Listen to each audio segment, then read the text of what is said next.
Pernah nggak sih kamu bingung uang jajan enaknya dipakai buat apa ya? Atau kok harga barang favoritmu tiba-tiba naik? Nah, sadar nggak sadar kamu itu udah masuk ke dunia ekonomi loh. Hari ini kita bakal bongkar bareng aturan main di balik setiap pilihan yang kamu buat. Dari sekedar beli pulsa sampai ngerencanain masa depan. Anggap aja ini bukan pelajaran, tapi panduan praktis biar kamu lebih ngerti dunia di sekitar kita. Oke, coba bayangin ini deh. Uang jajanmu minggu ini cuma cukup buat satu hal. Mau top up game favoritmu, atau mau nonton film baru bareng teman-teman. Kamu nggak bisa dapat dua-duanya. Nah, pas kamu lagi mikir-mikir, nimbang-nimbang antara dua pilihan itu, saat itulah kamu sebenarnya lagi praktekin ilmu ekonomi. Oke, kita bedah lebih dalam lagi yuk. Pertanyaan paling dasarnya tuh gini, kenapa sih kita harus milih? Kenapa kita nggak bisa punya semuanya aja?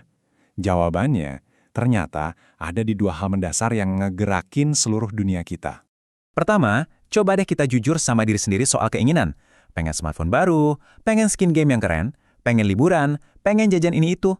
Kalau kita tulis semua yang kita mau, daftarnya bisa panjang banget dan kayaknya nggak bakal ada habisnya. Bener kan? Nah, masalahnya datang di sini nih. Buat dapetin semua keinginan tadi, kita butuh yang namanya sumber daya. Dan sumber daya kita, mau itu uang, waktu, atau bahkan tenaga, semuanya itu ada batasnya. Uang jajanmu ada nominalnya, waktumu sehari ya cuma 24 jam. Disinilah konflik utamanya terjadi. Benturan antara keinginan kita yang nggak ada batasnya sama sumber daya yang terbatas, inilah yang disebut sebagai kelangkaan atau scarcity. Penting buat diingat ya, langka di sini bukan berarti barangnya susah dicari. Contohnya air mineral, ada di mana-mana kan? Tapi tetap langka, karena kita nggak bisa punya sebanyak yang kita mau secara gratis. Kelangkaan inilah alasan kenapa ilmu ekonomi itu ada. Nah, karena kita udah sadar nggak bisa dapat semuanya, langkah pertama biar jadi pinter ngambil keputusan itu ya, kita harus bisa misahin dua hal. Mana yang benar-benar kita butuhin, dan mana yang cuma kita pengenin. Bedanya tuh sebenarnya simple banget. Kebutuhan atau needs, ini tuh hal-hal yang wajib ada biar kita bisa hidup. Makan, minum, punya tempat tinggal, nggak bisa ditawar. Nah, di sisi lain, keinginan atau wants, ini tuh bonusnya. Hal-hal yang bikin hidup lebih asing tapi kalau nggak ada juga kita nggak kenapa-kenapa. Kayak konsol game atau tiket konser. Terus, gimana cara ngaturnya dalam kehidupan sehari-hari? Ada satu alat sederhana tapi ampuh banget. Namanya skala prioritas. Bayangin aja ini kayak kamu lagi bikin ranking buat semua hal yang mau kamu beli atau lakuin. Jadi gini, skala prioritas ini biasanya ada 3 level. Level 1, primer. Ini pondasinya. Makanan, pakaian, tempat tinggal. Wajib hukumnya dipenuhi dulu. Level 2, sekunder. Nah ini baru dipenuhi setelah yang primer beres. Contohnya smartphone atau laptop buat ngebantu aktivitas kita. Terakhir level 3, tersier. Ini buat senang-senangnya, buat kemewahan. Dengan bikin daftar kayak gini, kamu jadi lebih jelas mana yang harus diutamain.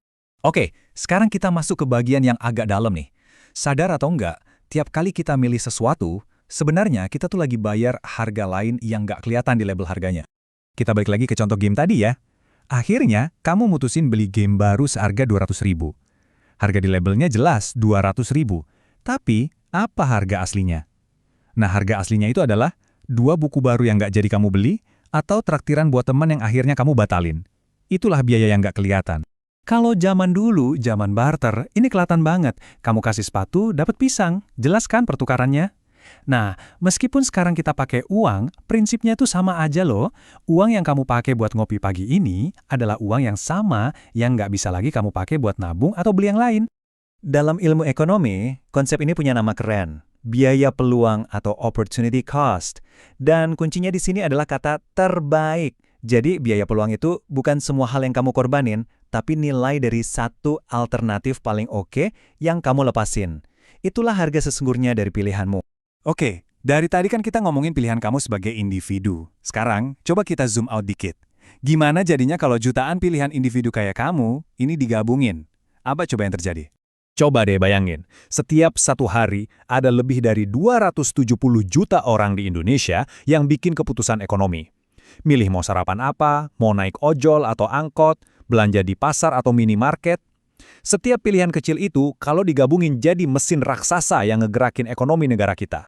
Terus, di mana sih jutaan pilihan ini ketemu dan saling berinteraksi? Nah, jawabannya ada di pasar. Bisa pasar tradisional yang ramai itu, atau pasar dalam bentuk lain. Tapi penting nih buat dicatat, pasar itu bukan cuma soal gedung atau tempat fisik ya, Marketplace di HP kamu, aplikasi pesan antar makanan, bahkan bursa saham, itu semua adalah pasar. Intinya, pasar itu adalah tempat ketemunya permintaan dari kita sebagai pembeli dengan penawaran dari penjual. Dari situlah harga terbentuk. Tentu aja, biar jutaan interaksi ini bisa jalan lancar, kita butuh dua hal, alat yang efisien sama aturan main yang jelas. Alat utamanya, ya jelas, uang. Uang ini penemuan jenius yang bikin pertukaran jadi gampang banget. Tanpa uang, kita mesti balik ke sistem barter. Coba bayangin, ribetnya mau potong rambut tapi bayarnya pakai ayam hidup. Repot kan? Dan di zaman sekarang, uang itu bentuknya macam-macam. Selain duit kertas sama koin, kita punya banyak banget pilihan non-tunai. Dari gesek kartu, sampai yang paling sering kita pakai sekarang, scan QRIS di warung kopi atau pakai e-wallet. Semuanya dibikin biar transaksi makin cepat dan gampang.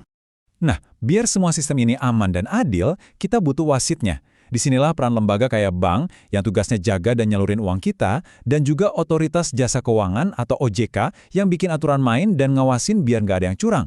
Mereka inilah yang mastiin sistem keuangan kita stabil dan bisa kita percaya. Jadi, apa sih intinya dari semua ini? Intinya, kamu itu setiap hari, dari bangun tidur sampai tidur lagi, adalah seorang pelaku ekonomi. Keputusanmu buat jajan, nabung, atau bahkan milih buat nggak belanja, itu semua adalah tindakan ekonomi yang ikut ngebentuk sistem yang lebih besar. Pada akhirnya, semua konsep yang kelihatannya rumit tadi bisa diringkas jadi satu ide utama. Ilmu ekonomi itu intinya adalah ilmu tentang pilihan, tentang gimana kita semua sebagai individu dan masyarakat bikin keputusan terbaik pas lagi dihadapkan sama kelangkaan. Jadi pertanyaannya sekarang bukan lagi apa itu ekonomi, tapi setelah tahu aturan mainnya, pilihan cerdas apa nih yang bakal kamu buat besok? Entah itu soal uang jajanmu, caramu pakai waktu, atau bahkan rencana masa depanmu. Karena sekarang kamu udah lebih paham. Terima kasih sudah menyimak, sampai ketemu lagi ya.